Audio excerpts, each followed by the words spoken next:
Olá. A política tem assumido cada vez mais espaço nas conversas entre amigos.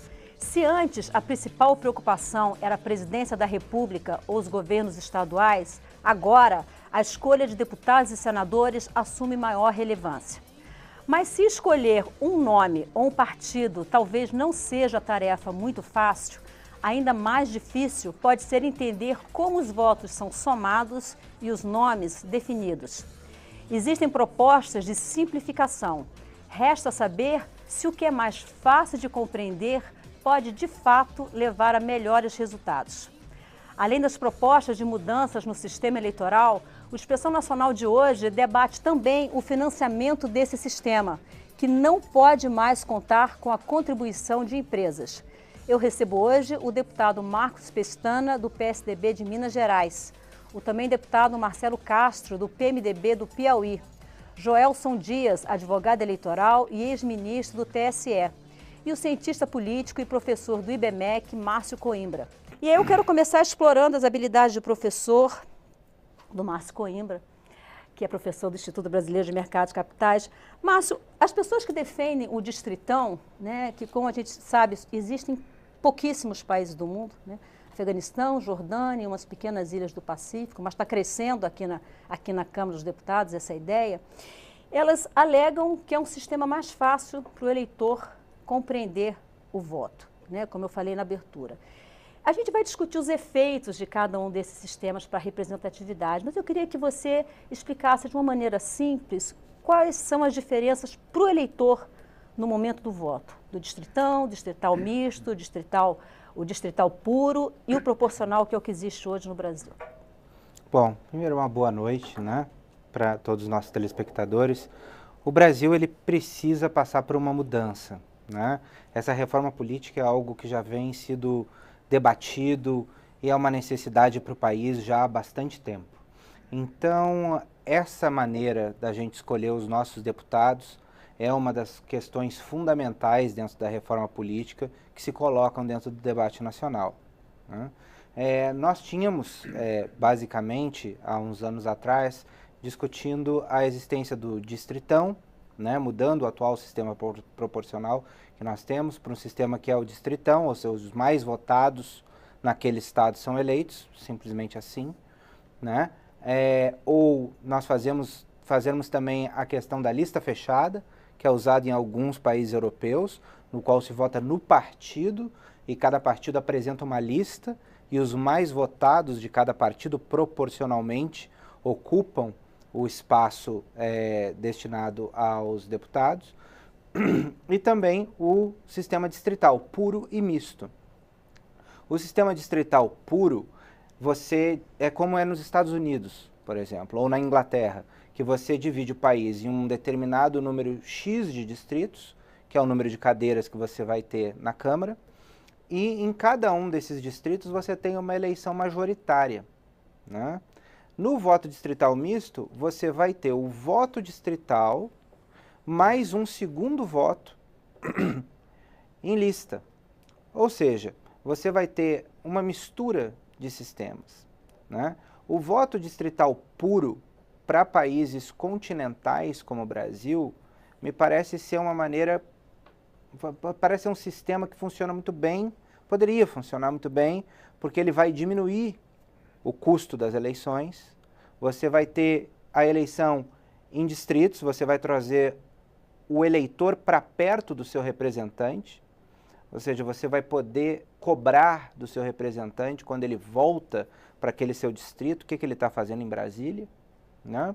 E tornando a eleição mais barata e tornando a eleição mais regional, você torna o sistema mais democrático. Isso. O problema de um distritão, que você tem os mais votados, é que você ainda tem que fazer eleição no estado inteiro, né?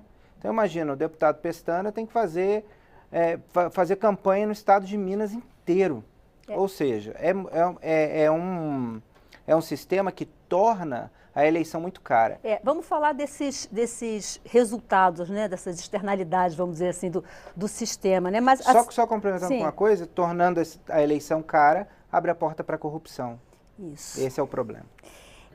A diferença básica do distrital para o distritão, que às vezes para quem não é do meio, às vezes fica meio em dúvida, é que, por exemplo, o estado de São Paulo, que hoje tem 70 parlamentares na Câmara, o estado todo seria considerado um distrito.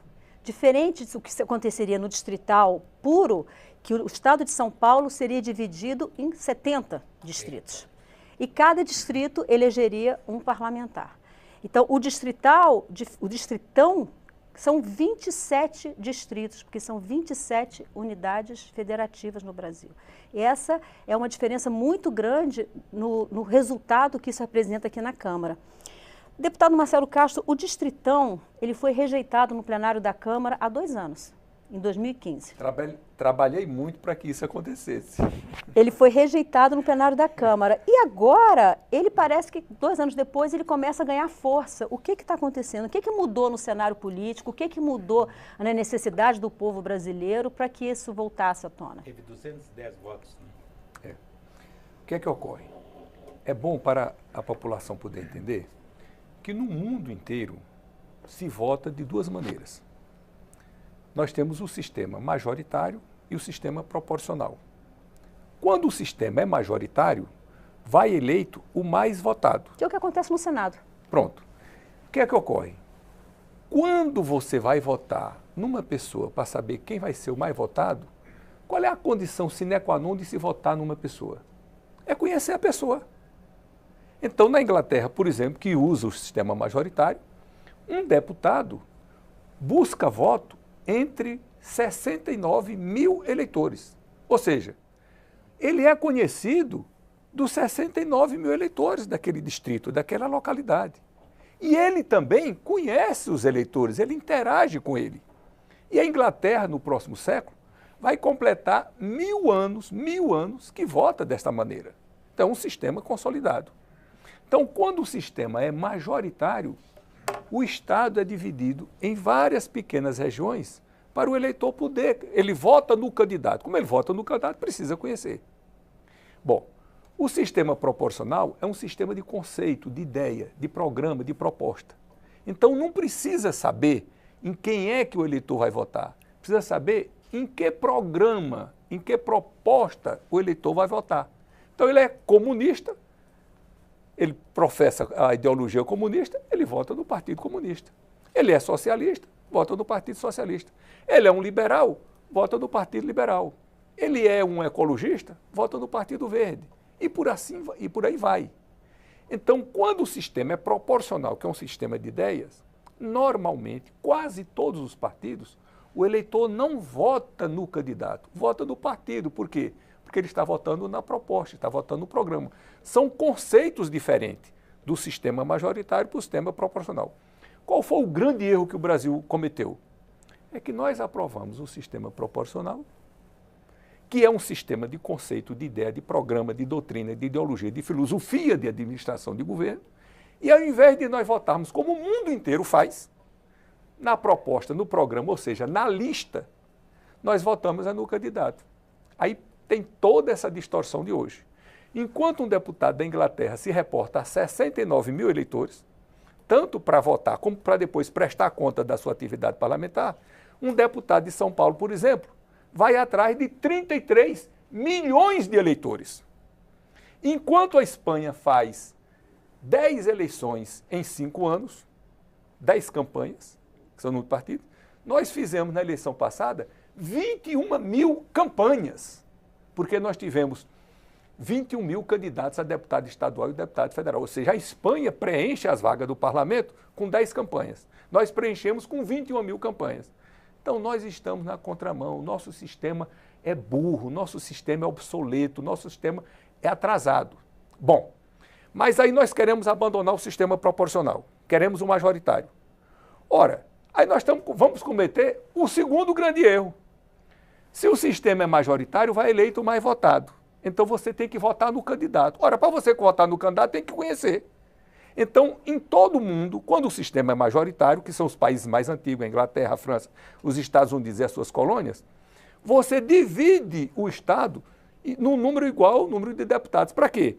Para ficar uma circunscrição, um local que você conheça o candidato. Aí nós estamos querendo cometer o segundo grande erro. é adotar o sistema majoritário e não dividir o Estado. Isso é uma loucura. Imagine como é que vai ficar um deputado em São Paulo se dirigindo a 33 milhões de eleitores e prestando conta a 33 milhões. Não vai funcionar. O que é que nós queremos? Eu e o deputado Pestana defendemos lá na Comissão de Reforma Política. É aprovar para 2022 o sistema distrital misto, em que a metade dos deputados são eleitos pelo sistema distrital. São Paulo, que tem 70 deputados, seria dividido em 35 circunscrições, 35 regiões. Cada região, cada distrito elegeria um deputado e os outros 35 seriam eleitos pela lista. Ou seja, o eleitor vai para a urna e dá um voto no candidato do seu distrito e dá um voto no partido da sua preferência. E aí nós teríamos a metade dos deputados aqui eleitos pelo distrito, metade pela lista. E em 2018, para simplificar essa confusão toda, nós aceitaríamos o distritão, mas para uma única vez. Pois é. Mas não como sistema eleitoral permanente, porque aí seria o fim do sistema do Brasil. Porque todos os defeitos, olha, todos os defeitos que nós temos hoje no nosso sistema, que não são poucos, o distritão acentua. Então, é uma reforma para piorar o que nós já temos, que é muito ruim. Deputado Marcos Pestana, deputado Marcelo Castro deu o exemplo de São Paulo, de 33 milhões, mas a gente sabe que, na prática, existe uma divisão informal, né? O deputado que é eleito por São Paulo, ele busca votos normalmente em uma região, né? Não é em cima dos 33. Normalmente os deputados são associados mais a uma determinada região. Quando o eleitor se cansa do deputado, ele vai para outras regiões. Existia uma proposta, inclusive o senhor defendia essa proposta, de que houvesse distritos, uma regionalização de distritos, alguma coisa assim, né? Pelo jeito, essa proposta está sendo abandonada. Eu queria saber por que ela está sendo abandonada e queria saber uma outra coisa. O deputado Marcelo Castro fala de que distritão seria só agora e que depois haveria uma mudança. Diante da dificuldade que é fazer uma reforma política, mudar as regras, só acha que quem foi eleito em 2018 para 4 anos pelo distritão vai, de fato, aceitar que na próxima eleição vai ser diferente? Não vai ter uma tendência muito grande a fazer uma mudança? Já estaria embutida na proposta de emenda constitucional. Que pode ser mudada. Não, seria mas precisaria de uma maioria qualificada. É importante, Maristela, contextualizar o desafio da reforma política. Nós temos 3 crises superpostas. Uma que é uma crise universal. A democracia representativa está em crise no mundo inteiro. A França acabou de comprovar isso. Quer dizer, houve uma renovação radical, selvagem. 75% dos deputados eleitos na França, nas recentes eleições, nunca foram deputados. O partido que nasceu com 1 ano do Macron fez 65% das cadeiras.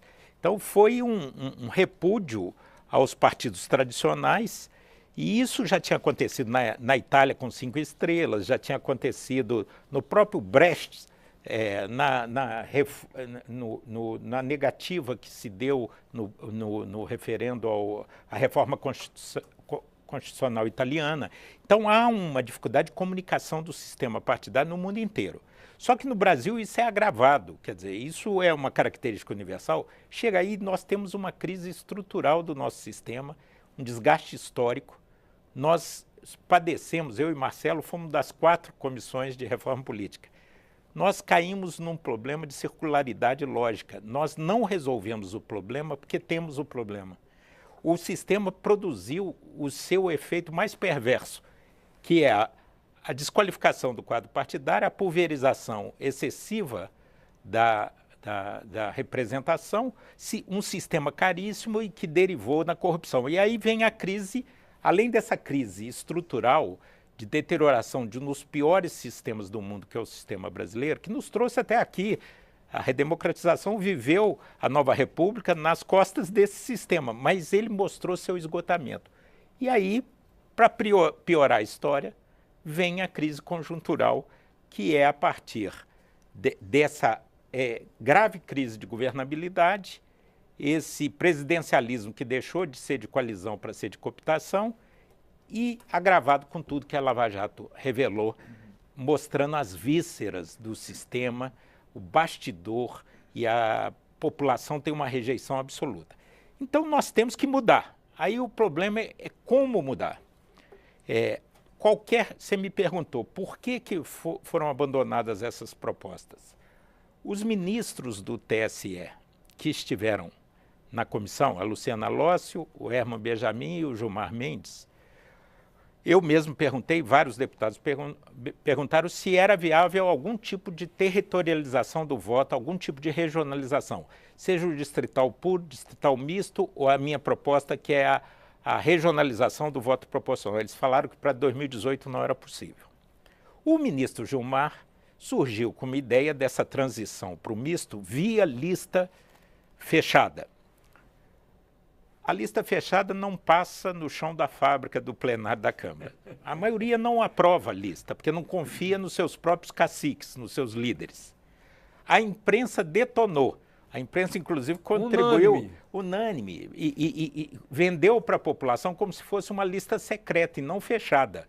Como se o pessoal que estivesse envolvido na Lava Jato ia se esconder atrás da lista. Isso não é possível. O eleitor não é bobo, não é burro. Ele ia ver quem estava na lista e ia falar, não vou votar porque fulano não está aqui. Mas, enfim, não passa na imprensa, não passa na sociedade e não passa no plenário da Câmara. Então, se afastou a lista e qualquer tipo de regionalização. Quais as opções que sobraram para a transição, amarrando que vai ser distrital misto em 2022? O sistema atual e o distritão. O distritão, conceitualmente, eu e Marcelo, nas últimas 3 comissões, que não essa que nós temos instalada, nós ajudamos a derrotar, porque é uma excrescência, é um absurdo conceitual e teórico. Só que ele, na situação concreta do Brasil, é quase uma declaração de falência do quadro partidário, mas ele é melhor que o sistema atual. Porque o que está acontecendo? Você não consegue formar chapa os partidos grandes. Quem tem deputado é punido. Você precisa ter 55, 70 candidatos. Você não consegue montar a rabeira da chapa, como se diz. Por quê? Ele fala assim, eu vou entrar num partido forte que já tem 6 deputados no meu estado? Não, eu vou procurar um partidinho pequeno, mesmo tendo identidade com esse partido grande, eu vou tentar me eleger onde precisa de menos voto. E aí as eleições são de um artificialismo absoluto. E o dinheiro, que agora vai rarear, vai ser escasso, porque não tem mais, 95% do financiamento era empresarial. Então vai ter pouco dinheiro. Então é melhor o distritão que vai reconhecer essa pulverização e essas mazelas que nós produzimos no nosso sistema, e a escassez de recurso vai ser distribuída por menos candidatos, ainda que seja uma excrescência. Minas é do tamanho da França e da Espanha. São 55 deputados? São Minas. 53 deputados. 853 municípios, 16 milhões de eleitores num território do tamanho da França e da Espanha. É uma loucura, porque é o que o Marcelo identificou. É preciso ter uma relação do eleitor ou com as ideias ou com a pessoa. É impossível o eleitor conhecer os 1000 candidatos que saem no sistema. Então, assim, é uma coisa muito precária o que nós vamos fazer, mas nós não temos muita escolha. Ou permanece o sistema atual, e que é insustentável. O distritão tem vantagens. Eu era, francamente, absolutamente contra o distritão, mas reconheço que ele tem méritos no sentido de fazer um reordenamento e depois nós vamos reconstruir o sistema partidário. Porque, na verdade, a lógica do distritão é cada um por si. Cada um é o partido de si mesmo. O Macron ele levou como proposta dar um caráter de proporcionalidade agora na eleição, nas eleições parlamentares na França, que é o problema do distrital puro, o distrital puro tem a vantagem da proximidade do barateamento da campanha. Mas o que acontece? Por exemplo, a extrema-direita lá, Le Pen, teve 20% dos votos, só fez 8 cadeiras em 570. Então, introduz uma distorção. Sim. As ideias vão para um lado, mas quando vai para o território, ainda mais que na França é 2 turnos a eleição de deputado. Então, os extremos tendem, o Partido Comunista e a Frente Nacional de extrema-direita tende a ser sempre excluído. Joelson Dias, gostaria da sua visão como ex-ministro do TSE, advogado eleitoral. Eu queria falar um pouquinho de custo. Eu tenho aqui já uma pergunta do Danilo Moraes, ele mandou uma série de perguntas, e ele diz o seguinte: o modelo distrital, comparativamente ao modelo em lista, já é apontado como a alternativa mais cara do ponto de vista de gastos de campanha. Mesmo num distrito bastante reduzido. Um distrito de magnitude territorial gigantesca, como nós estamos falando aqui, Minas Gerais, São Paulo, Bahia, não aumentaria ainda mais o gasto com campanhas no momento onde os anseios populares dos especialistas apontam justamente no caminho inverso do barateamento? E o Danilo Moraes é de Brasília. E o André Luiz, de São Miguel dos Campos, ele vai na mesma linha. A preocupação dele é com o combate à corrupção. Em que medida que a mudança no sistema eleitoral pode contribuir para diminuir a corrupção no processo eleitoral? Boa noite, Maristela. Boa noite aos seus telespectadores. Eu tenho a firme convicção de que muito do que temos de instabilidade política e de necessidade mesmo de eventuais alterações no nosso sistema parte da falta de informação, parte da falta de conscientização do eleitor. É muito fácil a gente, no plano das ideias, acreditar que o sistema A, B, C ou D propiciará tais ou quais alterações no nosso quadro, algum tipo de aprimoramento. Mas a verdade é que nós não temos, às vezes, um aprofundamento nessas pesquisas, um aprofundamento na avaliação de como essas diferentes propostas se encontram já em execução nos outros países. Para mim é muito sintomático, é muito simbólico que no momento em que estamos a discutir o fim do nosso sistema proporcional, que já vige desde 1932, na verdade, se existe um instituto de longa duração no Brasil, histórico mesmo, é esse do voto proporcional. Que Inglaterra, Estados Unidos, que há muito já tem esse sistema, discutam justamente ou o sistema proporcional, a adoção do sistema proporcional, pelo menos enquanto discussão, enquanto debate, e a própria França, nessa última reforma proposta, venha também com essa nota de proporcionalidade como uma das propostas de alteração do seu sistema. Eu acho que a gente precisa avançar muito nessas considerações também, ou seja, entender que esse não é um problema tópico, não é um problema exclusivo da democracia brasileira, porque o que acaba acontecendo é uma imensa frustração do eleitor. À medida que não se esclarece que, na verdade, esse é um problema da democracia no mundo como um todo, nos principais países, nos mais desenvolvidos, onde a democracia há muito já se consolidou, fica parecendo sempre aquela síndrome do país colonizado, aquela síndrome de vira-lata, que nada dá certo, nada que a gente consegue propor, realiza, acontece. Quando, na verdade, são deficiências do sistema. Nós poderíamos passar horas aqui discutindo, por exemplo, o sequestro da democracia pelo capital, por força da globalização econômica, dos grandes conglomerados, do interesse aí, não digo nem dos investidores, mas dos especuladores. Só isso já daria um bom debate, porque parte muito dessa lógica sistêmica mesmo, essas questões pontuais que temos.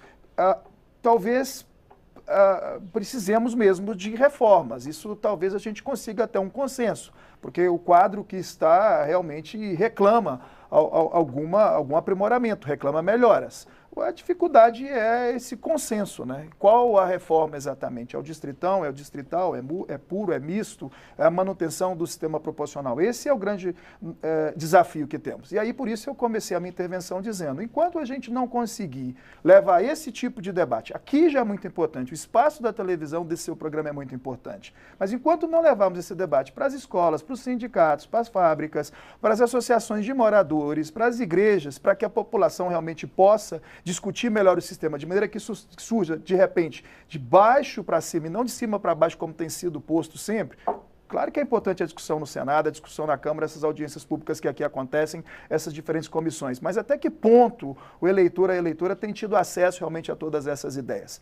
Até que ponto se o eleitor soubesse que quando vota no deputado, na deputada, no vereador, na vereadora, está primeiro votando no partido, ou seja, que tinha que conhecer a lista do partido, a lista da coligação, porque pode ser que dali venha um eleito ou uma eleita com o qual ele não concorde. Talvez isso não seria uma mudança suficiente?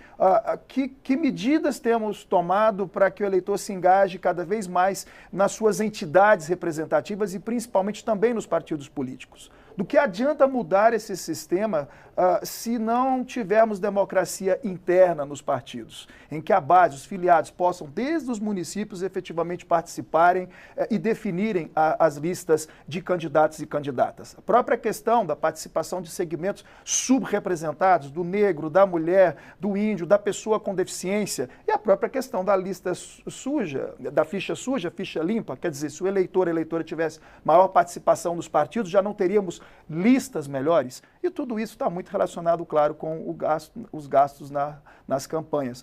No meu entendimento, com todo o respeito, claro, às opiniões contrárias, temos tido um assodamento. A gente não tem sabido amadurecer essas questões que são extremamente complexas. Ora, se não há consenso, nós sabemos de antemão que não haverá consenso, só tem um jeito.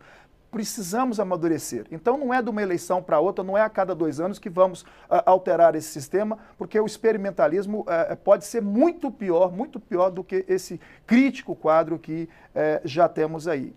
E a questão das empresas foi um exemplo claro disso.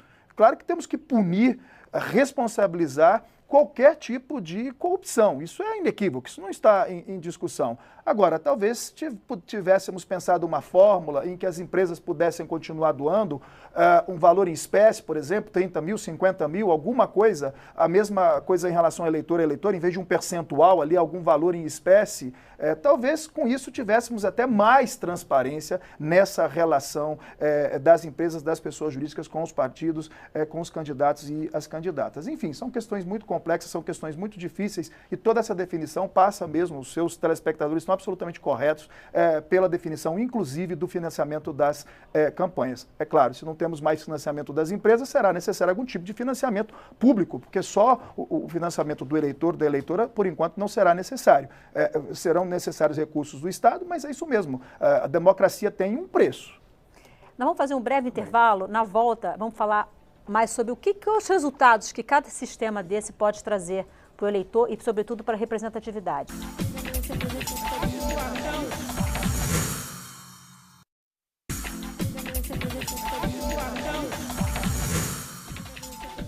Olá, a Expressão Nacional está de volta. Hoje estamos falando de sistemas eleitorais e financiamento de campanha. Eu recebo os deputados Marcos Pestana, do PSDB de Minas Gerais, e Marcelo Castro, do PMDB do Piauí. Joelson Dias, advogado eleitoral e ex-ministro do TSE, e o cientista político e professor do IBMEC, Márcio Coimbra. Senhores, eu queria agora começar esse bloco falando um pouco sobre os resultados que cada sistema pode trazer. Márcio, muito se fala que o impacto, a preocupação em relação à renovação parlamentar. Em 2013, as pessoas foram às ruas e disseram, não me representa. Em que medida o Distritão contribui para aumentar essa representatividade e fazer com que as pessoas eleitas em 2018 passem a representar melhor a população? Olha, 2018, a gente fecha um novo ciclo de 30 anos. Se nós formos olhar para trás, nós temos uma maturação no nosso sistema a cada 30 anos por uma renovação profunda e eleição de outsiders. A gente teve em 1990, foi a maior renovação do Congresso recente que nós tivemos. Foi também um ano depois da eleição do presidente Fernando Collor. 30 anos antes, a gente tem a eleição do Jânio Quadros, que vai desembocar em 64. 30 anos antes, a gente tem o Getúlio Vargas. E, a grosso modo, a gente tem também ali a proclamação da República 30 e poucos anos antes, né? Então, a gente fecha 30 anos em 2018 de 1988. Ou seja, essa maturação ela está chegando novamente a um, digamos, a um processo de mudança que vai culminar em 2018. Então, isso que a gente vive desde 2013, muito bem mencionado por você, já é esse processo de maturação. A gente vem com as manifestações de 2013, a gente vem em 2014, já nas pesquisas qualitativas, a gente viu o desejo de mudança, né? O Eduardo Campos viu muito isso e tentou se vender como essa terceira via. 2016 nos mostra que o eleitorado realmente está revoltado e que ele quer renovação. E em 2018 ele vai mostrar isso nacionalmente. Ou seja, independentemente do sistema que nós tenhamos, nós vamos ter renovação. Lógico, com um sistema de lista fechada, a renovação pode ser um pouco mais controlada pelos partidos. Agora, num sistema de distritão, uma eleição aberta, você vai ter uma renovação brutal. O deputado Pestana falava aqui da renovação francesa, a gente pode ver alguma coisa parecida no Brasil. A gente vai viver uma onda de renovação e busca por nomes, busca por outsiders.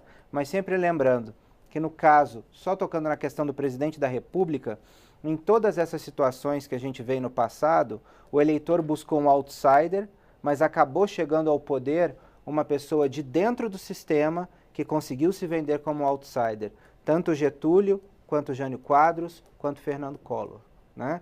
Então, agora, pode ser que o sistema se reinvente, a gente viva a mesma coisa, mas com certeza a gente vai sentir isso de maneira mais profunda são nas eleições para deputado. Nas eleições para deputado é que a gente vai sentir esse impacto. Não é à toa que a maior renovação que a gente teve foi em 1990. Dentre os sistemas, claro, no distritão, passando o distritão, nós vamos ver uma renovação brutal. Você não acha que corre o risco de haver um efeito recall, das pessoas votarem daquelas que eles já conhecem, que já têm um nome consolidado no Estado? Eu acho que o recall negativo. É aquele... Tende a haver uma rejeição, então, dos já conhecidos. Rejeição é aquilo que a gente vê na Lava Jato. As pessoas falam, não vote nos políticos que estão aí, vote em nomes novos. Deputado Marcelo Castro, uma das coisas que se fala muito do modelo proporcional, sistema proporcional que nós temos hoje, é que ele favorece as minorias, a representatividade das minorias. E que o distritão seria o oposto. E aí é bom, quando a gente fala em minorias, é bom a gente pensar também no aspecto. As mulheres, apesar de serem a maioria da população e do eleitorado, elas são minorias, porque é o conceito de minoria política e não de minoria quantitativamente falando. O proporcional em relação ao distritão, qual o impacto disso para as minorias? É uma preocupação também do Danilo Moraes isso. O melhor sistema para representar as minorias é o sistema proporcional de lista. Em todos os parlamentos do mundo, onde existe uma representação maior das minorias, é quando as pessoas votam nos partidos, votam na lista. Lista fechada e não lista aberta, como nós temos. Exatamente, votam na lista fechada. Por quê? Porque qualquer partido que for organizar a sua lista, se não contemplar as minorias, aí elas vão para a televisão. Olha, eu não voto nesse partido que não tem nenhuma mulher na lista, não tem nenhum negro, não tem nenhum índio, não tem nenhum deficiente. Então as minorias são favorecidas no sistema proporcional. Agora eu quero explicar aqui, vou tentar ser professor aqui, explicar de uma maneira bem simples, o sistema eleitoral. Para que sistema eleitoral? Qual é a finalidade de um sistema eleitoral? A primeira é a representatividade, que você disse muito bem, Maristela, em 2013, a juventude foi para as ruas e botava aquela plaquinha, vocês não nos representam. E não representam mesmo, não. A coisa que visa, em primeiro lugar, um sistema eleitoral é que aqueles que estão no parlamento representem aqueles que ficaram fora. É a democracia representativa. Então, nós precisamos de sistemas eleitorais que a vontade do Congresso espelhe da maneira mais fidedigna possível a vontade nacional. E hoje não espelha. Há uma dissociação, há um divórcio. Qual é a segunda grande finalidade de um sistema eleitoral? É a governabilidade. Que hoje, o nosso sistema atual nem se presta a uma coisa e nem a outra. Nem nós temos alta representatividade e nem temos uma boa governabilidade. E o que é pior, o nosso sistema é tão deformado que ele privilegia aqueles que não deveria privilegiar. Ou seja, privilegia um segmento mínimo da população. Que segmento é esse? É o segmento dos ricos, dos endinheirados. E aí é uma desvantagem imensa, porque o corrupto tem mais dinheiro do que o honesto. É óbvio. Aí os corruptos terminam levando vantagem. Privilegia as celebridades, quem faz programa de televisão, de rádio, de jornal, privilegia os excêntricos, o camarada que sai dizendo loucura e termina levando vantagem sobre as pessoas, digamos assim, entre aspas, normais. E isso representa o quê? Quem tem máquina os excêntricos. Também, né? Quem tem máquina também, Sindical, os pastores evangélicos, religiosos, sindicatos, patronais, sindicatos de empregados, etc., que têm corporações por trás disso. Ora, eu estou falando de, no máximo, 10% da população. Ou seja, o nosso sistema exclui 90% da população. As pessoas, entre aspas, normais, estão fora do nosso sistema. E isso leva a quê? A campanhas caríssimas, esse é o nosso sistema, leva uma corrupção infinita, e aí está o exemplo aí da Lava Jato, de cifras astronômicas, Deputado... que nós estamos na casa do R$ 1 bilhão de corrupção. Então, tudo isso nós precisamos frear. Frear como? Botando um sistema civilizado. Gente, vamos parar com esse negócio de inventar, de experimentar. O mundo todo funciona dessa maneira. A Inglaterra vai completar agora no próximo século 1000 anos que vota do mesmo jeito. Que maluquice é essa nossa de ficar todo dia inventando sistema? Porque a gente não bota no Brasil o que já está consolidado. Aliás, os cientistas políticos, os estudiosos do assunto, são praticamente unânimes. O melhor sistema eleitoral que tem no mundo é o distrital misto. Porque as deficiências de um sistema é compensada pelo outro, que é o sistema que eu defendo, que o Marcos defende, que a gente defende para ser aprovado para 2022. Por que para 2022? Porque não há tempo hábil de se implantar um sistema desse no Brasil para 2018. Se nós fizermos isso daí, nós estaremos salvando o Brasil dessa situação de bagunça. Deputado Marcelo Castro, rapidamente, tem uma pessoa que está debatendo pelo YouTube, o Javan Valério, ele disse o seguinte: por que não tem votação sem filiação partidária? Na opinião dele, juntam-se todos os votos para que uma pessoa seja eleita e essa pessoa não se importa com o povo e sim com a vitória do partido. O senhor acha que eleição sem filiação partidária é uma boa? Eu acho que, por exemplo, para os cargos majoritários, eu acho que candidatura avulsa é perfeitamente permitido. Agora, para o sistema proporcional que nós temos hoje, ficaria difícil até para a pessoa ser candidato sozinho, porque ele teria que adquirir, alcançar o quociente eleitoral. Na prática, não funcionaria. Funcionaria para as candidaturas majoritárias, mas não para as proporcionais. Deputado Marcos Pestana, quando a gente fala da dificuldade de governabilidade que o sistema político nosso gerou, a gente tem que lembrar que a gente tem hoje, eu contei hoje, né, porque isso é um número volátil, hoje nós temos na Câmara 26 partidos políticos representados, existem 35 e a última vez que eu procurei no TSE havia a demanda de criação de 60 novos partidos políticos. Então corre o risco da gente ter 100 partidos políticos praticamente daqui a pouco. Com o distritão nós vamos ter 513 partidos aqui dentro. Isso tem muito a ver com as coligações e com a cláusula de barreira que foi barrada pelo Supremo Tribunal Federal em 2005, eu não lembro exatamente, 2005, né? Barrado pelo Supremo Tribunal Federal. As coligações, existem estudos que mostram que se não houvesse coligações partidárias, a gente teria em torno de 8 a 10 partidos políticos aqui na casa. Você acha que mexer nas coligações... Existe uma PEC em tramitação, uma proposta que veio do Senado Federal e que está em tramitação na casa. Isso passa? Qual é a sua avaliação? Olha, para aprofundar um pouco o que já foi dito, é preciso ter claro o seguinte: não há sistema perfeito. A própria ideia de representação, um filtro, onde a população elege um conjunto de pessoas que vai verbalizar os seus interesses, nesse funil da formação da representação, você já vai acumulando distorções no meio do caminho. Então, a ideia de representação já é distorcida. O ideal é que fosse uma democracia direta, que cada cidadão manifestasse a sua posição online a cada minuto sobre cada questão. Mas isso só pode fazer numa tribo. E o ser humano...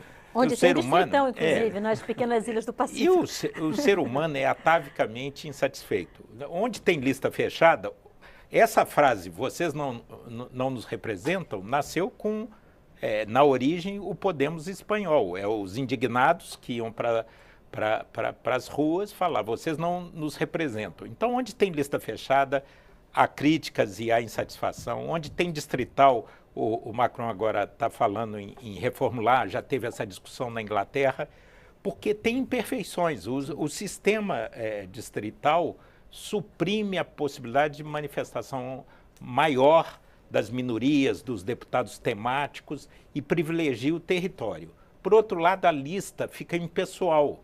Não tem essa ligação de conhecimento que o Marcelo se referiu. Lá no distrito, eu li a autobiografia do Tony Blair. Quando ele se elegeu deputado e primeiro-ministro, ele primeiro tinha que ganhar no distrito dele para poder ser primeiro-ministro. Então, ele no dia que ganhou, ele fez 3 discursos. Um no distrito, e ele fala, é onde eu bebo chopp, vou na missa, cumprimento os vizinhos, tem uma relação pessoal. Depois ele foi no Partido Trabalhista em Londres e depois no parlamento, o discurso institucional. Então você privilegia a proximidade, o território, mas faz distorções como a eleição francesa mostrou. A extrema esquerda teve cerca de 19%, a extrema direita 20%, quando você vai ver a manifestação no parlamento é diminuta, 5 e 8 cadeiras. Então aí há uma crítica por esse lado. O que os alemães fizeram, essa proposta que a gente defende do distrital misto? No pós-guerra, depois da experiência da República de Weimar, que deu no nazismo, aquele trauma, a democracia cristã defendia o distrital e a social-democracia alemã defendia o voto em lista proporcional. Eles fizeram um acordo histórico para estabilizar a democracia e fizeram uma coisa na linha de São Tomás de Aquino, né? A sabedoria está no centro, então vamos misturar os dois sistemas para atenuar, potencializar as qualidades e atenuar os defeitos. Então, isso a experiência histórica indica que é um bom caminho a seguir. Mas, enquanto isso, você menciona a PEC que veio do Senado e que eu acho que tem chances, mas é muito problemático, porque é aquilo que eu disse, você não resolve o problema porque você tem um problema. Como é que você vai chegar para os pequenos partidos? Você falou que nós temos 26 hoje. Hoje, 26 eu achava partidos que eram na 28. Casa. Mas também representado no Congresso. Não, eu contei, na Câmara 26, no Senado, a Câmara eu contei hoje. 26. É porque sai, é volátil, não, né? Sai, vai tem gente que troca de partido com troca de camisa, né? Aí dá um... Eu também tinha na cabeça 28. Mas vamos lá. Como é que você vai votar uma reforma política com 28 partidos votando? Você vai virar... O pequeno e médio partido te pergunta, qual o objetivo da reforma? Aí você vira para ele, acabar com você apoia? Então você propõe um araquiri político ao sujeito, né, ao partido político pequeno, ele obviamente vai criar resistências. Então a pulverização ficou de tal forma que é muito difícil produzir uma decisão desse tipo. Houve um acordo, rebaixando um pouco o percentual, esticando mais no tempo a rampa de 1,5% para 3%. Cláusula de barreira. A cláusula de barreira. A proibição de coligações eu acho que dá para passar com a criação de federações, mas é tudo a ver. Na última reforma de 2015, muito pouca coisa substantiva passou. Vai dependendo do entendimento, nós só temos até setembro para votar essa matéria. Agora, é uma irresponsabilidade ir para a eleição de 2018 com as regras atuais. Nós temos, eu uso muito nas entrevistas sobre esse tema, eu tenho usado, o pessoal fala, vai sair a reforma política dessa vez? E eu tenho usado muito uma passagem do Guimarães Rosa que fala assim, o sapo não pula por boniteza, mas por precisão. Então a reforma vai sair por precisão, não é por boniteza. Joelson Dias, a sua visão de ex-ministro do TSE em relação às coligações, sobretudo na questão de controle de custos, de controle de gastos, de transparência. Quando o Supremo Tribunal Federal lá atrás proibiu a cláusula de barreira, entendeu inconstitucional a cláusula de barreira, hoje já existe até uma certa reflexão por parte de alguns ministros, né, que talvez o resultado disso não tenha sido dos melhores, estimulou essa proliferação de partidos que existem hoje, partidos que muitas vezes não têm sequer um parlamentar representado na Câmara dos Deputados, mas que recebe 1 milhão e pouco, 2 milhões por ano do fundo partidário, né? Como é que as coligações ou o fim das coligações pode ajudar nesse processo de controle dos gastos? A nossa democracia, Maristela, está com a chama muito baixa. Isso pode ser muito bom, porque pode ser que daí a gente tenha, enfim, um bom cozido, um prato que demande realmente um pouco mais de tempo aí de cozimento, ou pode ser muito ruim também, né? Porque pode simplesmente solar o bolo. Por que eu estou dizendo isso? que hoje, coincidentemente, foi a votação da reforma trabalhista. E muito me impressionou chegar aqui ao Congresso, onde estão as instalações da nossa TV Câmara, e não ver absolutamente ninguém naquela esplanada.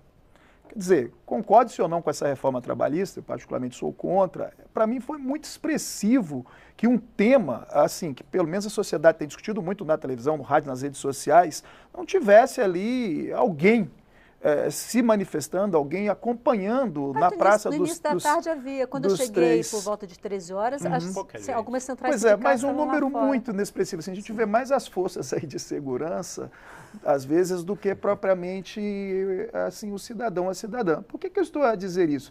Porque uma democracia de chama baixa, ou seja, com baixa participação, com baixo envolvimento, com baixo engajamento, parece que está todo mundo muito frustrado, muito desmotivado, e aí está cada vez mais distante.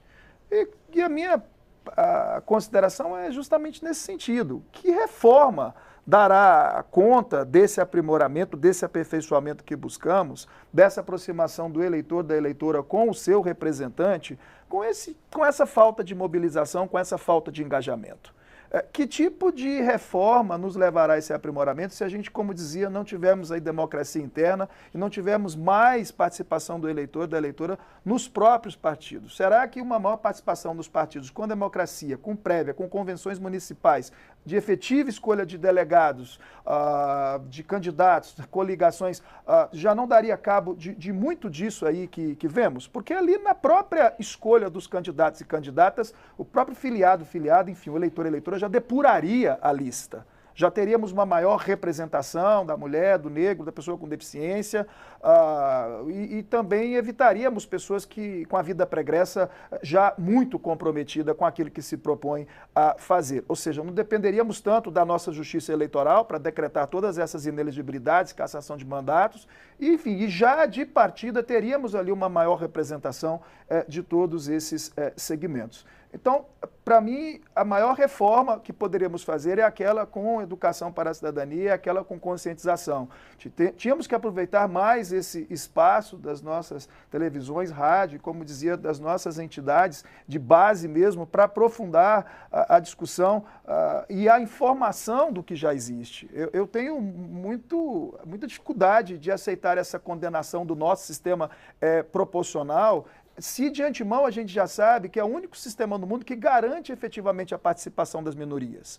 Então, é isso que eu dizia que não tem consenso. A gente quer apostar na governabilidade, por isso a gente pensa em mudar esse sistema, mas e os benefícios que traz o sistema proporcional e as garantias de participação das minorias? Se as pessoas já não se sentem representadas com o quadro que está aí, o que dizer então se acabarmos com esse sistema proporcional em que os partidos ideológicos mais comprometidos, partidos menores, não terão efetiva representação no Congresso? Em que, às vezes, até mesmo aqueles partidos mais significativos, mais históricos, por não conseguirem eleger nos distritos, não terão efetiva representação no parlamento, como muito bem nos antecipava o deputado Marcos Pestana. Então eu penso assim, o que precisa é a gente divulgar um pouco mais esse sistema proporcional, o eleitor entender que primeiro vota no partido, para poder cobrar do partido uma lista coerente com aquilo que o partido propõe no seu programa, cobrar mais representatividade nessa lista, inclusive, porque, de fato, já temos uma cláusula de barreira aí natural, que é o quociente eleitoral. O partido que não alcança o quociente eleitoral não tem direito à eleição de nenhum dos seus representantes. Mas é claro, digo, e aí eu concluo, para preservar esse sistema proporcional, para que não tenhamos esse experimentalismo, no meu entendimento, absolutamente descabido, antes de se discutir com profundidade a adoção do sistema alemão, por exemplo, aí sim, se tivermos que discutir fim das coligações, a federação dos partidos, pelo menos que se vá nessa linha, ao invés de se adotar o distritão, com todas essas dificuldades, prejuízos que o deputado Marcelo Castro já nos colocou com tanta propriedade. Senhores, meu tempo está quase esgotado, mas eu queria falar rapidamente, aí tem que ser rapidamente, deputado Marcelo Castro, sobre... Eu sou o que mais falo rapidamente aqui. Sobre o financiamento, que a democracia tem custos, né? Hoje, no ano passado, o fundo partidário, que para quem está em casa, que nos acompanha, ele é constituído basicamente de recursos orçamentários e de multas aplicadas aos partidos, ele distribuiu 738 milhões de reais para partidos com representação no parlamento e fora do parlamento. Está previsto pela LDO para 2018 até 888 milhões do fundo partidário. Mas está em discussão na Câmara a criação de um novo fundo, o Fundo Especial de Financiamento da Democracia de 3 bilhões e meio de reais. Sua avaliação sobre o novo fundo? Primeira coisa, o fundo partidário nós precisamos modificar radicalmente o que existe aí. Por quê? Na última eleição, Maristela, nós tivemos 13 partidos que não alcançaram 1% dos votos nacionais.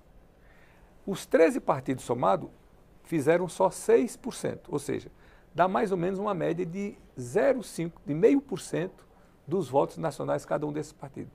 Sabe quantos esses 13 partidos receberam? 63 milhões de reais. Ou seja, 5 milhões de reais por ano para cada partido desse, que só tem 0,5% dos votos nacionais.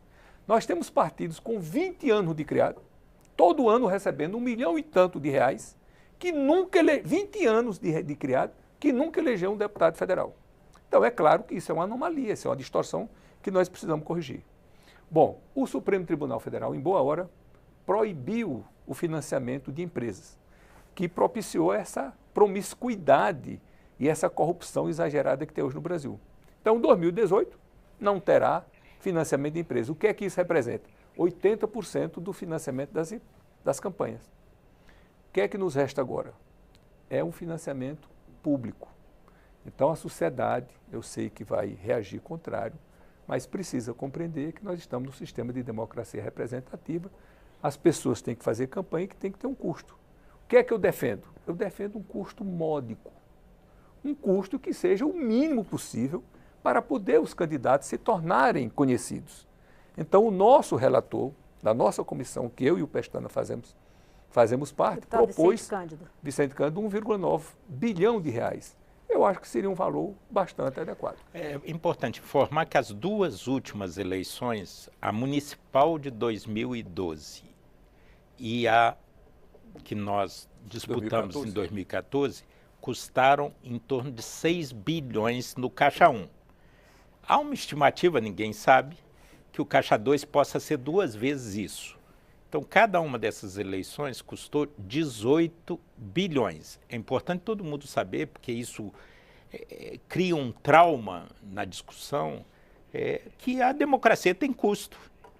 Você operar essa escolha, você precisa ter propaganda, instrumentos de comunicação, isso tudo tem custo. Ou se faz de uma maneira limpa e transparente, ou se faz pela corrupção que está aí. Eu acho, Marcela, que depende muito do tipo de sistema que a gente vai ter. Se você tem um sistema de lista fechada, é possível que você tenha um financiamento público. Se você tem um sistema distrital, eu acho que você não, distrital puro, não tem problema de você ter financiamento privado, empresarial. Para valer, só tem 2 receitas. Exato. A gente vai cortando trio elétrico, showmício e tal, mas para valer, para baratear a atividade política eleitoral, só tem 2 jeitos. Ou reduz território ou vai para a lista. Distrital puro ou lista. E um último detalhe. O meu tempo combinado. Nós defendemos. Né? Só lembrando que na campanha de 89 se mudou e se passou a aceitar o financiamento empresarial, porque não havia financiamento empresarial na campanha de Fernando Collor, o que acabou levando ao escândalo depois do Caixa 2 da campanha. Do Fiat Elba. Senhores, infelizmente meu tempo está esgotado. Deputado Marcos Pestana e Marcelo Castro já recebi algumas vezes aqui para falar da reforma política. Esse ano nós já fizemos um programa de 1h30 de reforma política em março. Não levem como negócio pessoal, espero não recebê-los de novo para falar de reforma política, né? Espero que isso ande, a gente possa falar de outros assuntos. Deputado Marcelo Castro, muito obrigado por sua participação aqui no nosso programa. Professor Márcio Coimbra, professor do IBMEC, muito grata também por sua presença. Deputado Marcos Pestana, PSDB de Minas, muito grato. Doutor Joelson Dias, advogado eleitoral e ministro do Tribunal Superior Eleitoral, muito obrigado também por sua participação. Na próxima terça-feira, às 21 horas, o Inspeção Nacional está de volta. A gente se vê.